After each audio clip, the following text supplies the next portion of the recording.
Hi, my name is Chelsea. Welcome to Volume 2 of ADS Varsity Lectures. Today I'll be talking about how to debate the Philippines, or rather, how to debate Philippine motions or motions that are set in the Philippines, or even motions with parallel contexts where it might be helpful to sort of get a snapshot of what other similar scenarios look like.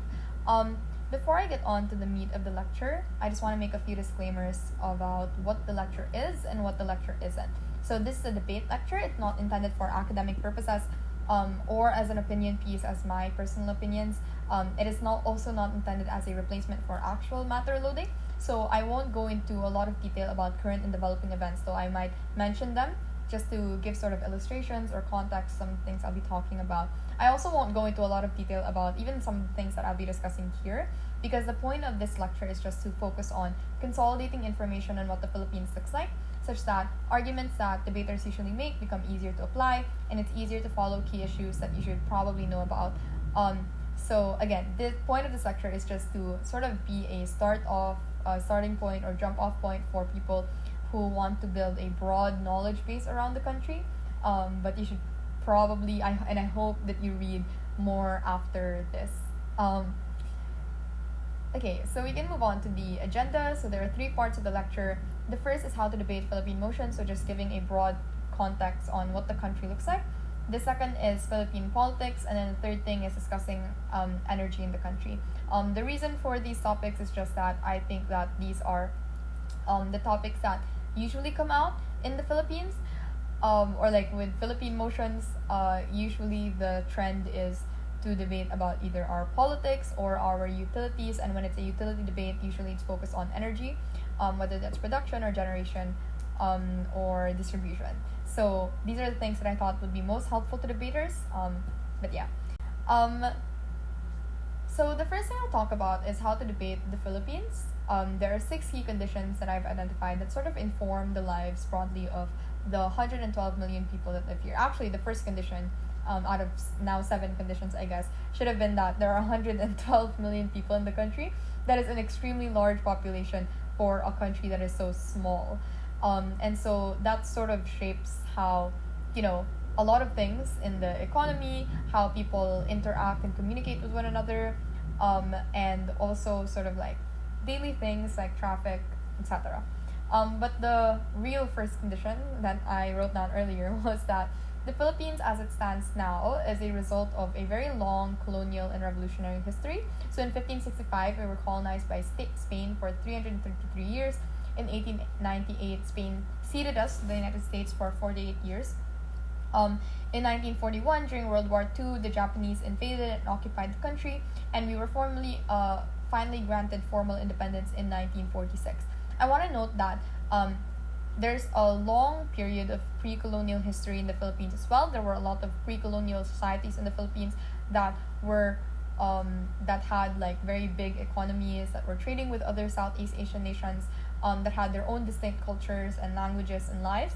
But those societies generally were not recognized at the point of colonization. The second thing is that during colonization, there is a long sort of revolutionary tradition. So like the Katipunan Revolution, like Rizal, for example.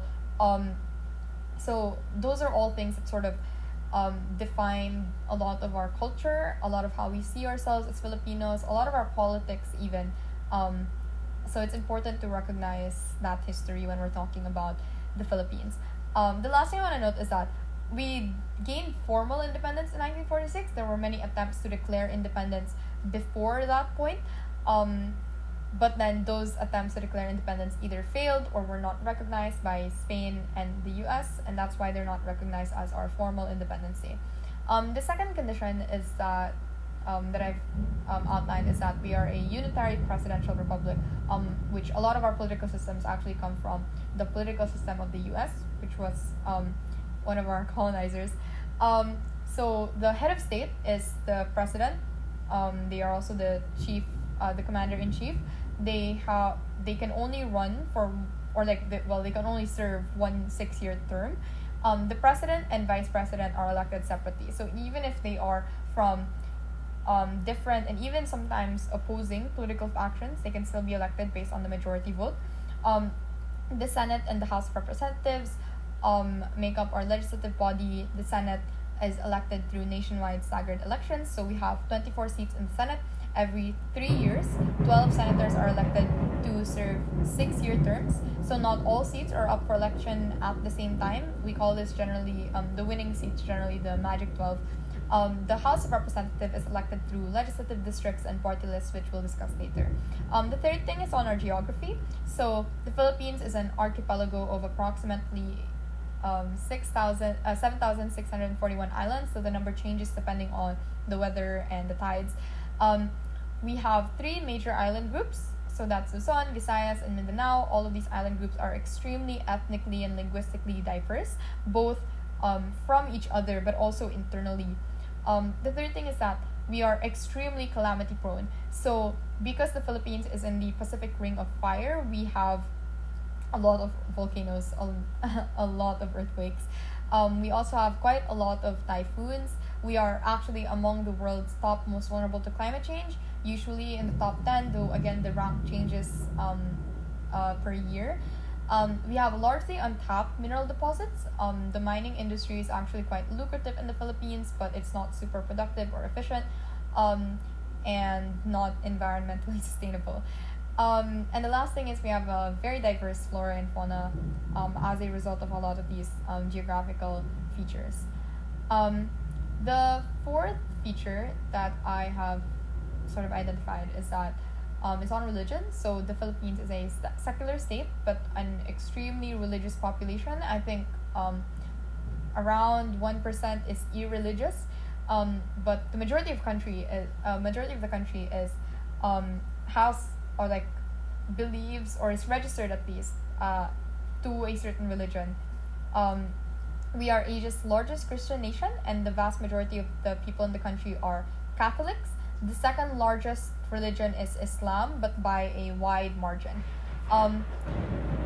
Fifth on our foreign relations. So our main export markets are China, US, Japan, Hong Kong, and Singapore.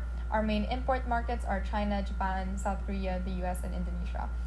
We have a lot of preferential trade, being part of and a founding member of ASEAN. We have bilateral free trade agreements with Japan, South Korea, and 4 European countries. We have very close economic and security relations with the US, and we have very strong trade relations with China, but we have foreign policy tensions because of the fact that we have sovereignty disputes in the West Philippine Sea. Lastly, on the economy, the Philippines is actually experiencing very fast growth in recent years, and the growth is mostly service and consumption-led, which you can argue is good or bad for a number of reasons. Most of our exports are centered around electronics and semiconductors. The second largest export is agricultural goods, but again by a very wide margin. Most of it is electronics and semiconductors.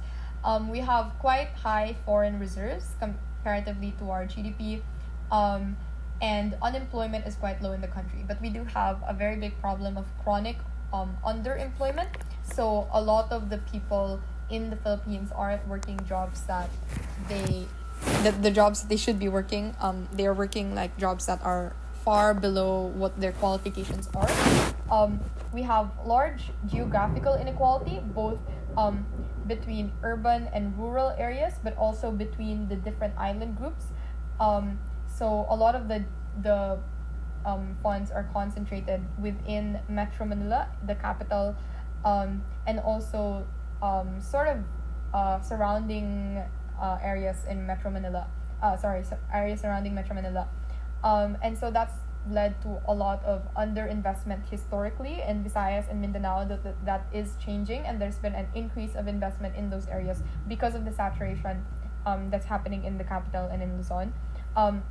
And we are also heavily reliant on remittances because we have a large OFW population that just send money back. So that is a broad snapshot of what the Philippines looks like. We can go on to sort of Philippine politics. So patronage, political parties, and how the budget sort of works. So about Philippine politics.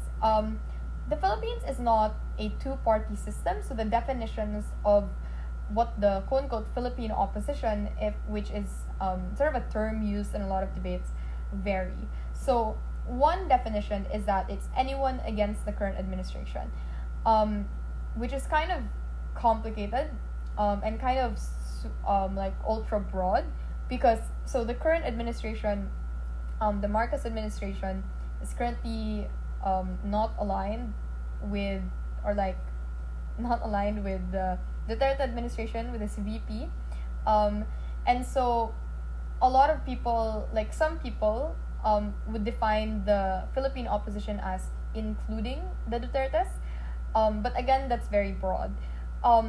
I think a more precise definition is that the opposition tends to be externally mobilized parties, so people that are not part of the current sort of traditional system of politics, whether that be activists, leftist leaders, or even people who aren't super aligned to the left, but maybe are not super aligned to, again, traditional politics either.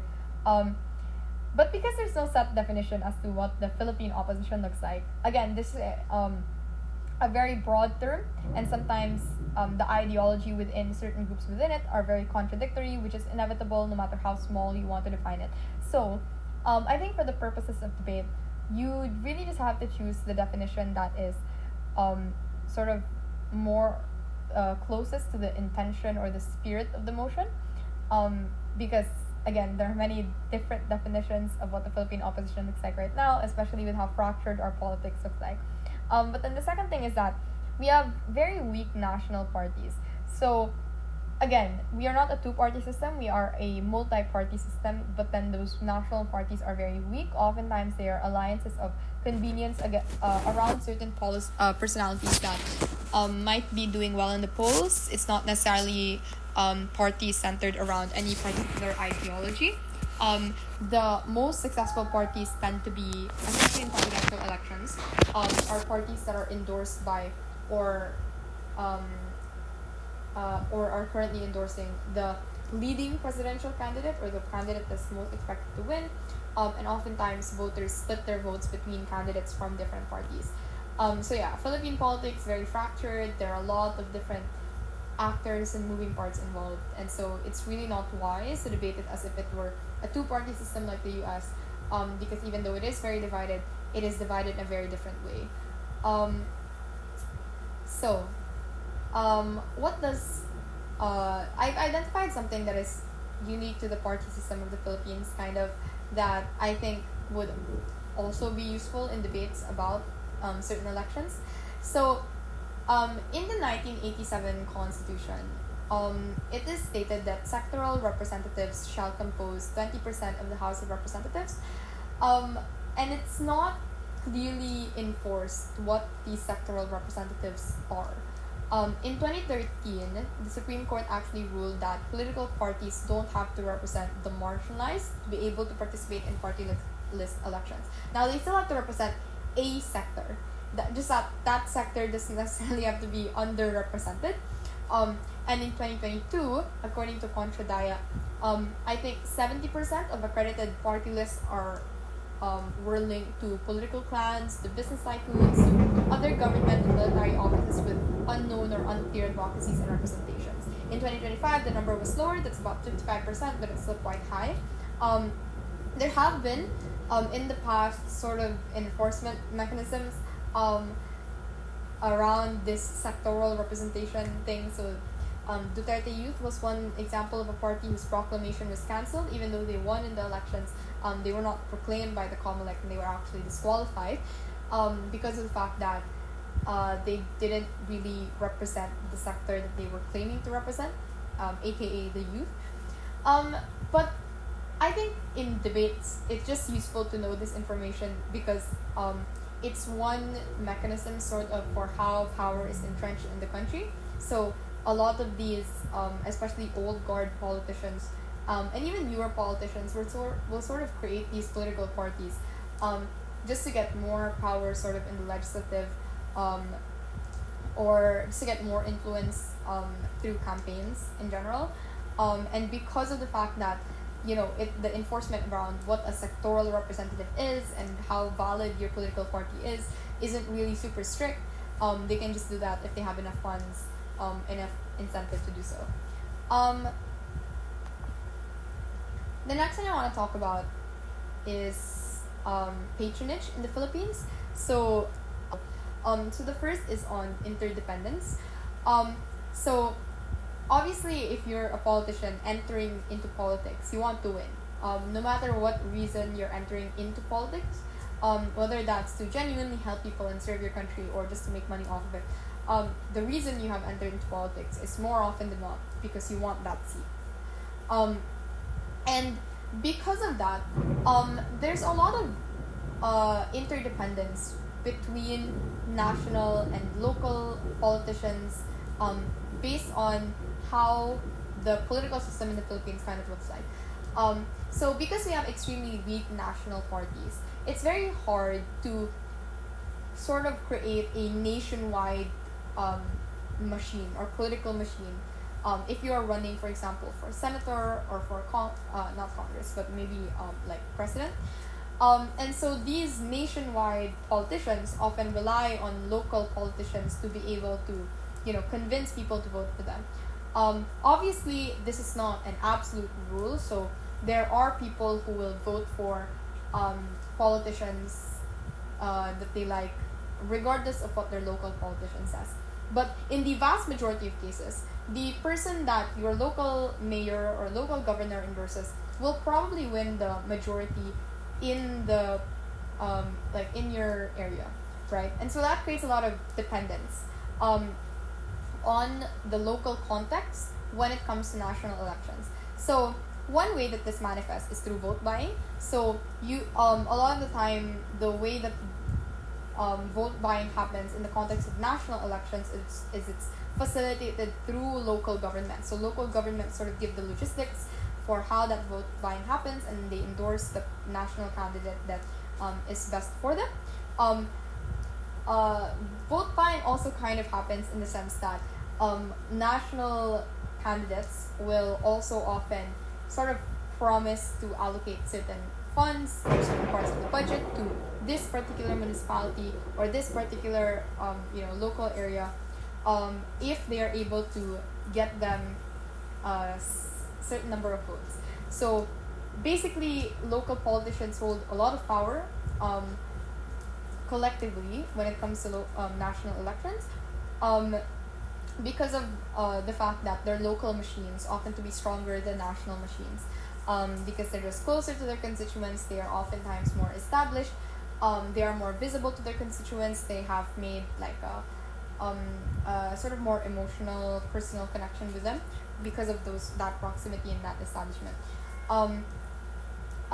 This has also led to a lot of political dynasties in the country. It's not the only reason why political dynasties exist. There are many reasons, but one reason is also because national politicians that are dependent on specific local politicians to keep their majority in that region for the next time that they run for elections, or when their cronies run for elections. They finance the campaigns of the local politicians' like sons or daughters or family members, such that their interests are protected. Even when that person themselves cannot run for office anymore, they often endorse sort of the families of that person, which is one reason why political dynasties are sort of so prevalent. It's important to note for Philippine debates, and if you want to debate like sort of how motions about like how certain politicians should run for this particular office, or this house believes that blank party should do this in order to win the next elections, it's just important to know that a lot of it is dependent on machinery that is often built around patronage systems. So in 2025, there were a lot of election anomalies according to Contradaya, which is one of the sort of alternative media in the country. So first is red tagging, political harassment, and disinformation surrounding opposition or progressive groups. So they were sometimes linked to terrorist groups, There were false reports on disqualifications, which even right before the elections, so which was intended to like discourage people from voting for them. There was also a lot of use of government resources for campaigning coming from incumbent politicians. So like the selective distribution and visible endorsement linked to ACAP funds. And there were a lot of ACM or like vote counting machines errors and electronic voting system controversies. So there were reports of malfunctioning machines, paper jams, ballots being collected without scanning confirmations around the country. Miro Systems, which won the contract for this automated election system, was initially disqualified during the bidding due to incomplete documentation, but it was eventually awarded this contract without a lot of explanation as to why they were awarded the contract. And there were also significant delayed transmission of election returns to civil society and media servers. I think there was like a 1 hour delay, I think, which is a lot of this is not to say that the elections were fraudulent or that the elections were stolen, but that they just perceptually it was very the election a lot of the election results were very controversial, and this does especially in debates surrounding sort of like debates where you kind of have to discuss where how much the people trust the current administration or don't trust the current system. This is helpful information to know that there were a lot of election anomalies. People did see it. There was a lot of controversy, and yeah. So regardless of whether or not this made a significant difference in the election results, it's very important to note that perceptually election results do matter, and these were just a lot of unanswered anomalies that Congress has yet to explain sufficiently COMELEC has yet to explain sufficiently according to a lot of progressive groups.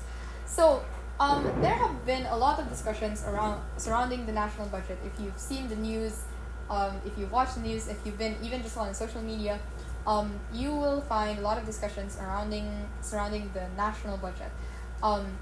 So what is the national budget and how do we make it? So the first step to creating the budget is the National Expenditure Program, or the NEP, which is prepared by the executive branch. So this is where different government agencies submit their proposed budgets. These are then reviewed and aligned with the national priorities, and then it's submitted to Congress as the president's official budget proposal. This is where it becomes the General Appropriations Bill. This is where legislative hearings, plenary debates, and amendments take place, both in the House of Representatives and in the Senate separately. And then once both the House and the Senate have passed their respective versions of the budget, they hold a bicameral conference meeting to resolve sort of the differences in how they want to allocate those funds. The BICAM is often a closed-door meeting, which is where critics say the process lacks a lot of transparency and where a lot of insertions into the budget are made without public scrutiny. So insertions to the budget are just changes to the budget that are made in these BICAM meetings that are not passed or like not made during the legislative process, sort of on the floor of the House and the Senate. So if you are hearing a lot of news and media and posts about budget insertions, quote unquote, this is where it happens and this is how it happens. After the BICAM resolves the differences and they're able to come to sort of a consolidated version of what the budget should look like, both from the House and the Senate, it is then signed into the law. And during the signing process, the president may exercise certain line item veto powers. They are allowed to remove specific provisions or programs that they think is, sort of unnecessary or not in line with the national priorities. They cannot add new items though, and the Congress may override the presidential veto with a 2/3 vote. And this is after it's signed into law, it becomes the General Appropriations Act, which is the GAA that again you've probably heard a lot about in recent weeks. So, are insertions always bad? Some people say not always. Proponents say that they address legitimate needs that are overlooked during early planning. I believe this is a direct quote taken from Senator Soto. So, for example, allocating funds to local government units or far-flung communities that were not, that were sort of overlooked during the initial discussions. But other people say insertions are kind of always bad, or at least they, even if they were intended to do good, sort of open the door to bad things the majority of the time. Because if you're just talking about, people that may have been overlooked initially, these are amendments that may be approved in the plenary during the regular process on the floor of the House or on the Senate. Insertions into the budget are outside of this legislative process, and therefore, even if it's technically legal and is, a power given to the legislative branch of government, it shouldn't really be used a lot of the time. People would say, a lot of the critics would say most of the time, because it just leads to a lot of lack of transparency, it's just far too easy to abuse, etc. So, yes, that is the conversation on insertions, and that's how they work. Hopefully, if you hear about insertions in the news now or have to debate about corruption in the Philippines, that it's a bit clearer for you guys. So the last point I want to discuss is how our energy sector actually works in the Philippines, because there have been a lot of debates about the energy sector, and I think that a lot of people don't know how it actually works, so the debates just become very, very messy. I've made sort of a triangle of how the energy sources in the Philippines look like and how they're distributed across different energy sources. So coal makes up the vast majority of our electricity, and a lot of our grids are retrofit, or most of our grids, not all, are retrofitted for coal specifically. So the exact numbers vary across sources, but it's around 57 to 60%. Some sources say higher, but I think those are a bit outdated. Gas makes up around 17%, and then renewables make up the remaining 25%, or less than 25% in varying at varying levels. So Luzon makes up the vast majority of electricity consumption, compared to Visayas and Mindanao, mostly because there are a lot of urban centers. There is a far larger population in Luzon, and there's just a lot more demand for it there. Residential communities make up a small, sort of like the most of the energy use as well, followed by industry and then commercial use. So how does our energy use compare to our neighbors? In 2024, we surpassed Indonesia in having the most coal-dependent grid in Southeast Asia. And very importantly, the vast majority of our coal, 75% or around that, is imported. I believe around 97% from Indonesia, unless it's changed from when I researched it. And the remaining domestic supply comes from local mines. So that's important to note when you're debating about whether or not the Philippines should start its, or like sort of fast track its renewable transition, or do anything that affects its relations with other ASEAN nations. That we are very, very heavily dependent on imports, especially coal.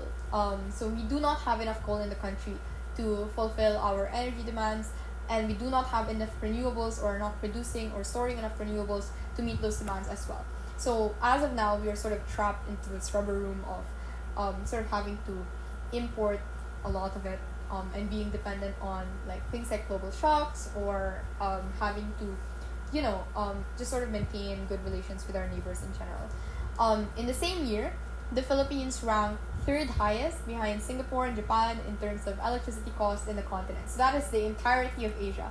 And I believe we are second in Southeast Asia, because our electricity, unlike a lot of other countries, is not subsidized by the government. So a lot of the costs are passed down to consumers. I'll discuss those costs in more detail later. But that's just, again, important to remember when you are debating anything about electricity, that Filipino consumers pay very, very high costs relative to every other Asian country in the world. So who are the major players in the the energy sector? We have, I think the two largest companies are San Miguel Global Power, which makes up 22.4% of the national grid, and Aboitiz, which makes up 21.75% of the national grid. Very sort of notably, San Miguel which is like sort of the energy arm of the San Miguel Corporation, is a lot newer than a lot of these energy companies, but because they have a lot of capital, they were able to catch up in a very short amount of time, or at least shorter than was expected. And so for both of these major players, coal makes up a very, very large part of their business. So for San Miguel, coal-fired plants make up more than 60% of facilities that they operate. For Aboitiz, coal makes up 48% of their total net sellable capacity. And so when you add into this their sort of use of gas, fossil fuels make up at least 75% of the capacity of both companies, which are the largest companies, like energy companies in the country. The Ayala Group, which is not the third biggest in the country, but it is the fifth largest power producer, announced in 2020 that it would fully divest from coal.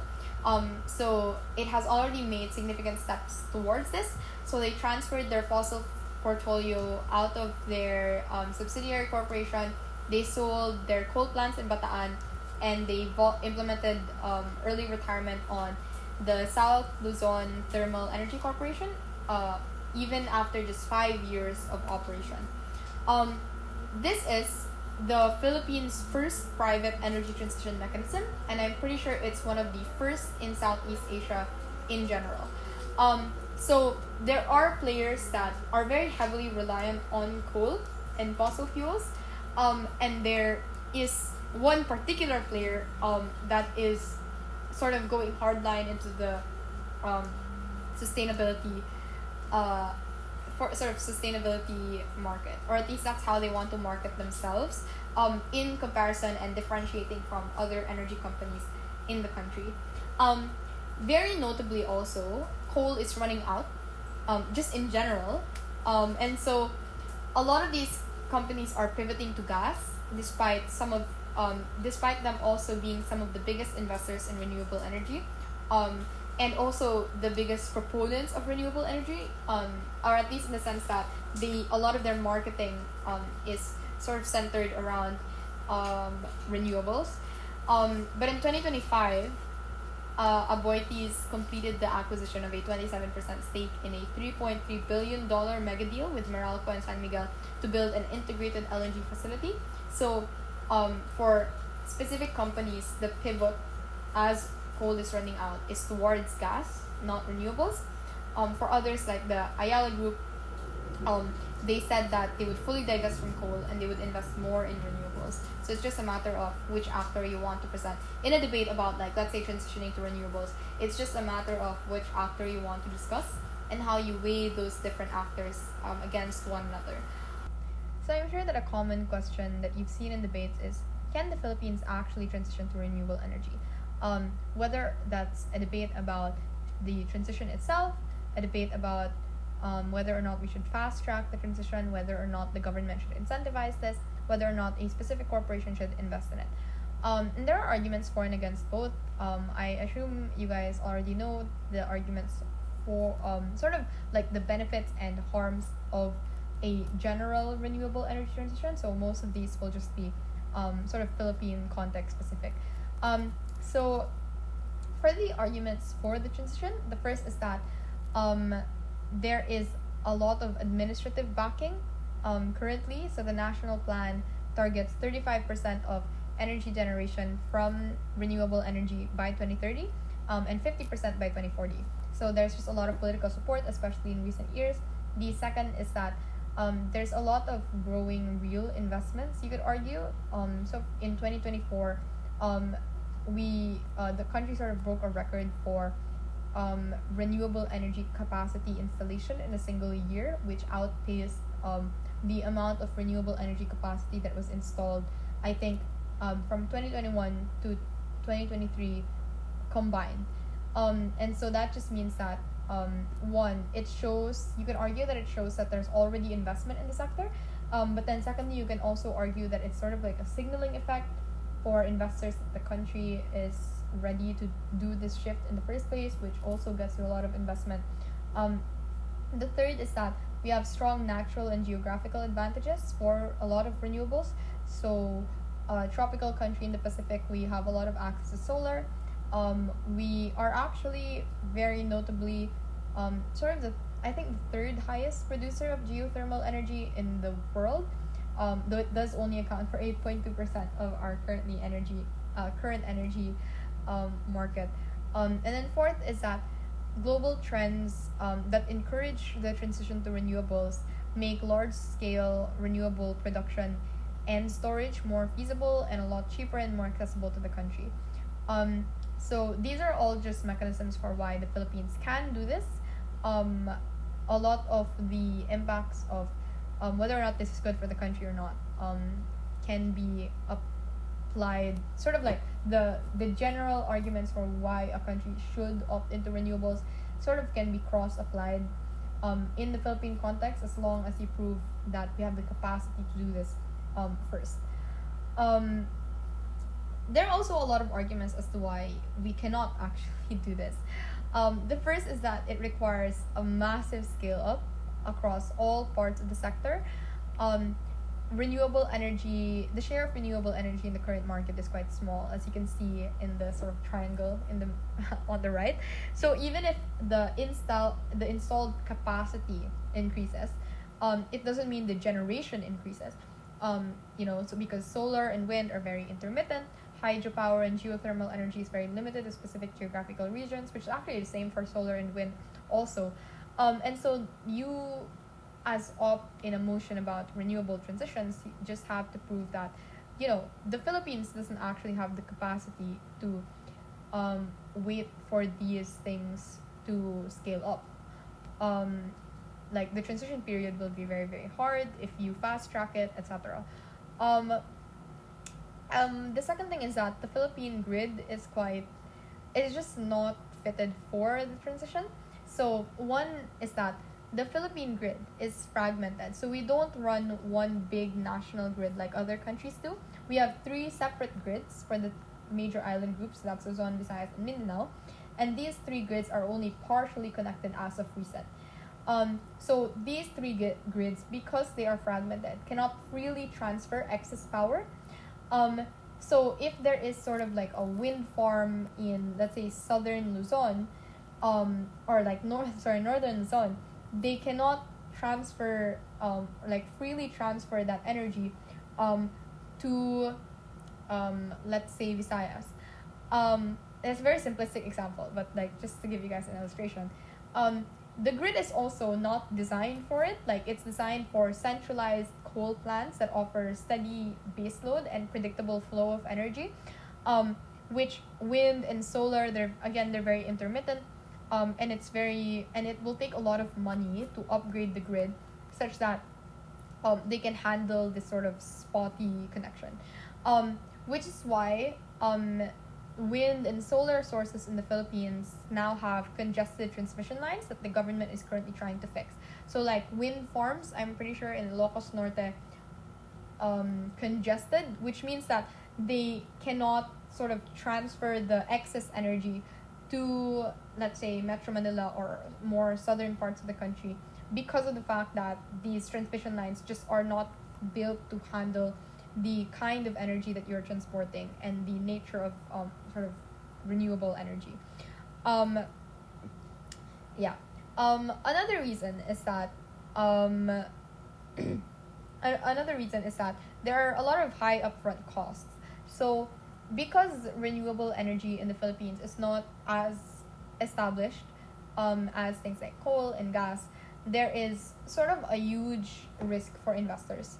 And because there's a uncertain return on investment, it's very likely that they will ask for very high upfront capital and very long payback periods on things like loans, if you are basing that loan off of the fact that you want to invest in renewables. There's also the fact that many components regarding renewables, again because it's not established yet in the country, are imported from other countries that have a more established production of these parts. which is just very expensive for you and your currency because you're importing a lot of it. So like you can argue that you spend a lot importing your sort of coal from Indonesia, but then you're also going to spend a lot to import the sort of materials that you need to even just have components for renewable energy. That's not even considering the costs for retrofitting them, not considering the cost for putting them all together and fixing the grid. So on op, you can just prove that this is extremely expensive. Private investors are very scared that this will not guarantee them a return on profit. So even if you do get private investors, they will sort of not give you very favorable terms on those investments. And it is a very long, and it sort of requires like scale up across all parts of the sector simultaneously, even though in practice it will have to be the scaling up part will have to be done in parts, which is just very, very hard for you to rely on as a country. And that's why you shouldn't do things like put tariffs on like coal or LNG, etc. That's what you would say on op. So that is a discussion on renewable energy. So I want to discuss what EPIRA is in the context of the Philippine energy industry. Now this is not super niche matter, but this is matter that I don't think a lot of people or a lot of debaters know enough about. And it's important to know this because it really gives a clear illustration of what the energy market and energy industry looks like in the Philippines. So EPIRA is the Electric Power Industry Reform Act. It was passed in 2001. That's a typo. It's not 2021. It should be 2001. So before EPIRA, the National Power Corporation, or the NPC, owned power plants, transmission, distribution in a lot of areas. The problem is that they were super they were basically failing. They were super indebted and they were losing money. And so they were EPIRA was passed to break up NPC and privatize the power market, or at least a lot of the power market. And so what EPIRA did was it divided the sector into 4 parts. So that's generation, transmission, distribution, and supply, with varying levels of regulation. It created a bunch of corporations and sort of government bodies to help with the transition and also to regulate the energy market moving forward. So the first is SOM.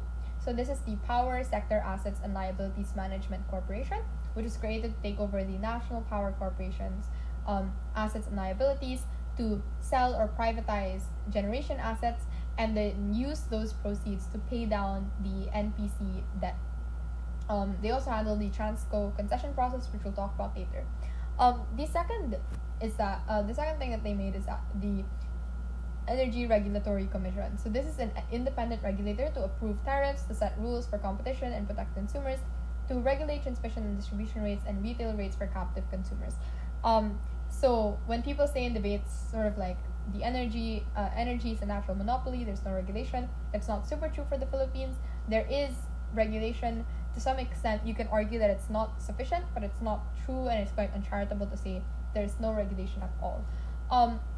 Lastly is ARCOA. So ARCOA is the Retail Competition and Open Access. This is with sort of a feature of EPIRA, or like the post-EPIRA market, where industrial and large consumers can choose their electricity supplier, making it a contestable market. Notably, the vast majority of people in the Philippines don't have a choice in their supplier, but there is contestability for certain actors, which is only made possible because of EPIRA, and it did create competition to some extent, but most people still cannot choose for all the reasons that energy is a natural monopoly. It's very expensive to enter the market, etc. So there are many arguments as to why EPIRA is good, or like was good or succeeded, and many arguments explain why EPIRA is bad or failed. It's lovely to me. So there are many arguments for why EPIRA is good and why it succeeded, many arguments for why EPIRA is bad and why it failed. I don't think we'll have another motion similar to LIV 2025 soon, where we had to debate specifically about why EPIRA was good or bad, but it does help to know where APIRA is or has succeeded or is succeeding in, and where it is failing or has failed, to know the context of the market in general. So the first reason as to why APIRA might be seen as successful is because SOM was actually successfully able to sell many NTC and Transco assets and transferred liabilities, which brought private capital into generation and reduced direct government ownership over these assets, which just means that the government is spending a lot less money.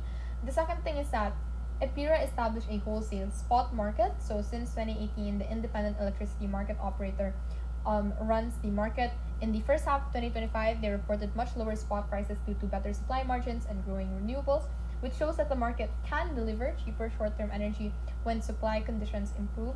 The third is that the reform framework encouraged private investors to build new capacity, including capacity for renewable energy, which contributed to higher electrification rates.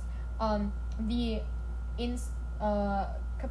installed renewable energy capacity in the country has risen throughout the early 2020s, and it is still growing now, which is just good, I guess, if you want to debate about renewable energy. And lastly, APIRA created an independent regulator through the ERC and a mechanism for contestability. The ERC continues to exercise oversight right now. It is actually very powerful and has a lot of sort of space to decide things like rates, or decide or suspend certain actors if they think they're not doing what they're supposed to do. So why has APIRA been quite bad, actually? A lot of the criticisms of APIRA aren't actually to do with APIRA as a